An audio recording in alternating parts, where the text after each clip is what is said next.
Dragi brati in sestre, prav vse pohvale si zaslužite, da vzdržujemo to lepo tradicijo procesije svetega Marka, ki, kot veste, ker ste lahko prebrali v zvončku, je nastala čisto slučajno na začetku, ker se je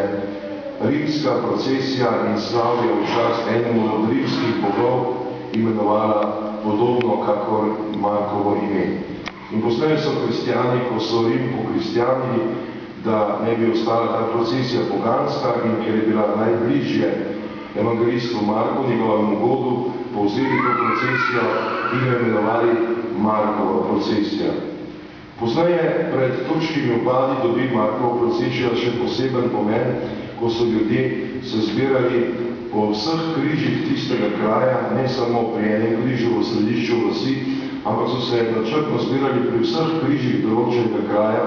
ali določene vasi in molili litanije vseh svetnikov na predvečer evangelista Marka ali na sam god, na sam praznik evangelista Marka.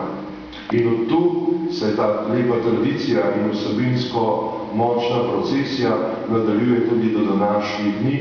ko v prošnji procesiji na nek način, kakor ob križovem tednu, prosimo svetnike, naj nas najprej varuje notranjega zla, torej napadov hudega duha, napadov tistega, ki lahko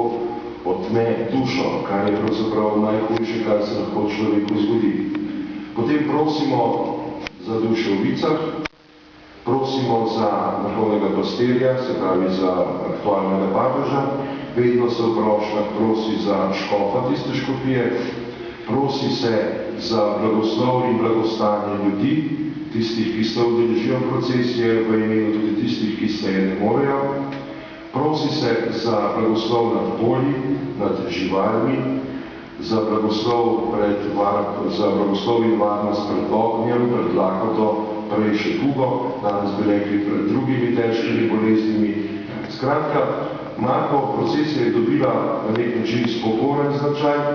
ko prosimo tudi za odpuščanje svojih grehov in hkrati prošnjo za blagoslov nad prebivalci in imovino, ki jo imajo prebivalci določene dežele, določenega naroda. Tako je Markova procesija v sebi združila verski vidik zaupanja v Gospoda in hkrati tudi iskreno prošnjo po odpuščanju za vse tisto, kar v razmerju do pokajanja njegove ljubezni ni bilo prav narejeno, kjer smo zgrešili s prave poti življenja. Torej, Markova procesija je podobna kot procesija po prošnjih dnevih na križu teden in ima poseben značaj spokorne in prosilne molitve za blagoslov. To sem hvaležen, da ste se danes te procesije udeležili in molili tudi za tiste, ki se jo niso mogli zaradi obveznosti, pa bi se jo verjetno radi udeležili. Naj Gospod na nek način usliši naše svetnike, s katerimi smo prosili in izlije blagoslov na naše domove, na naš kraj in predvsem blagoslov v vaša srca. Na priprošnjo svetega Marka, da nas varuje torej vseh nevarnosti.